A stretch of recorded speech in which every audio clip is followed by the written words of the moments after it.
Waifus have changed. They're no longer about stereotypes, moe, or absolute territory. It's an endless series of proxy battles by Discord and Twitter users with anime profile pics. Waifus and their simping has become a well-oiled machine. Waifus have changed. What is this bit? Well, Kojima likes this anime and I like it too, so I'm gonna talk about it. What is Lycoris Recoil and why is it good? And why does even the father of MGS gave this anime his stamp of S tier approval? That's what we're going to find out today. In this world, crimes are stopped before they are committed, and the fact that they were attempted at all is erased, making the citizens of this anime oblivious to the dangers. In the forefront of this peacekeeping are the Lycoris. They are the assassins of this world that uses schoolgirl uniforms as urban camo. No wonder Kojima likes this anime. This is stealth waifu espionage. One of the top Lycoris is this ball of sunshine, Nishikiki Chisato. She can dodge bullets and she has an impeccable aim. And she doesn't use her talents to grief at Valorant servers, so you know she's one of the good ones. And she pairs up with Inoue Takina, a Lycoris you want to play co-op games with friendly fire off. And they solve crimes while working in a cafe. Why? Because the waitress outfits are cute, silly. The premise sounds simple and you might be tempted to say this is just K-On with guns. But this anime is more than that.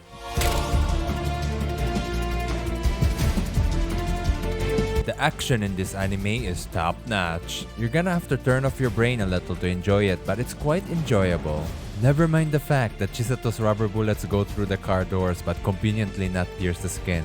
And oh, I see what she did there. She used Rasengan.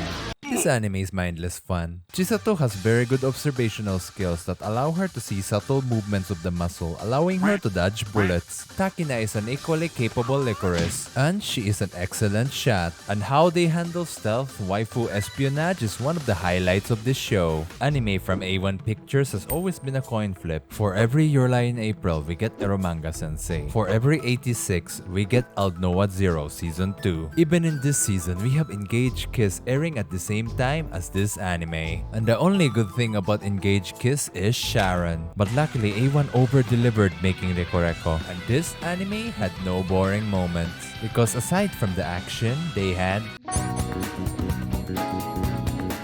The characters here are not just likable, they are lovable. The conflicted but dandy Mika, Kurumi the actually likable Discord mod, and Mizuki. She's just my spirit animal. And she just steals every scene she's in. If they make a rom-com about Mizuki's dating life, that would be a fantastic idea for a spin-off.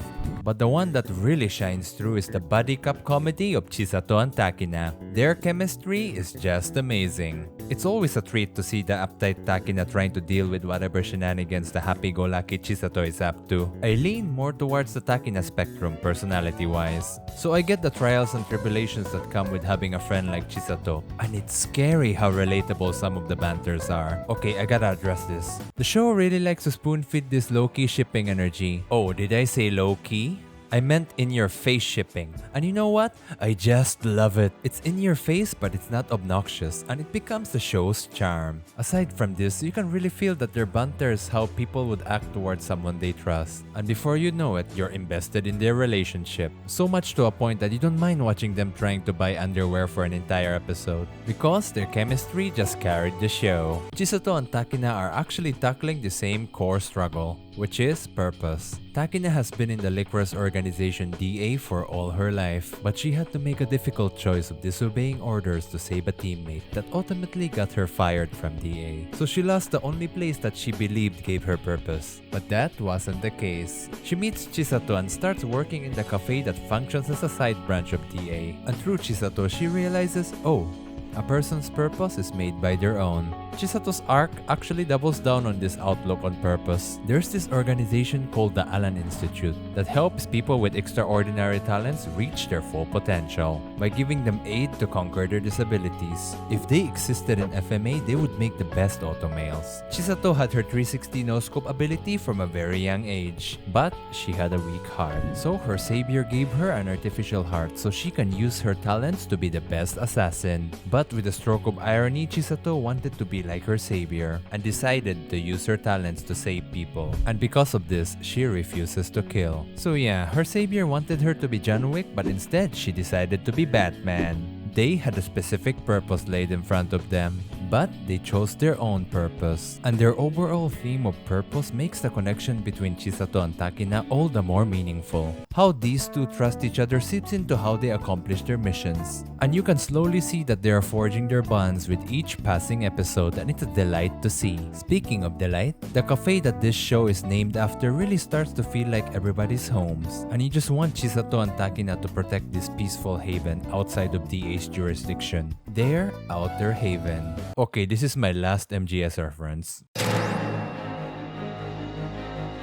Lycoris Recoil is an action-packed show, but the action parts are surprisingly not my favorite parts. This anime also takes consideration on the little things, like Chisato and Takina's drip being godlike, yes queens, slay, or how they give important exposition in bits, like an Elden Ring item description, instead of a long, out-of-place monologue. And their slice-of-life moments are sometimes more engaging than the action. It's a side effect of Chisato and Takina being so likable, to a point that their actions on paper should be boring, but it's not. Like trying to get the cafe's finances in order by serving this questionable buffet, or Takina trying to win at the game of rock, paper, scissors against Chisato. Chisato and Takina are just wholesome, and that is enough to make them compelling. Sure, they don't emit an aura of spice like Nazuna or Lilith, but they don't need to. Sometimes you want less of that spice, and just crave that wholesome dynamic that makes a supposedly dull moment into a memorable one. Wholesome shipping for the win. What I want to say is that Recoil Recoil has captured the joys of just hanging out in an anime about stealth waifu espionage, and that is a delicate balance this anime has somehow achieved, and this is what makes Recoil Recoil a great anime. So kind of like how K-On! Captured the joys of hanging out? So you mean to say this is K-On! With guns?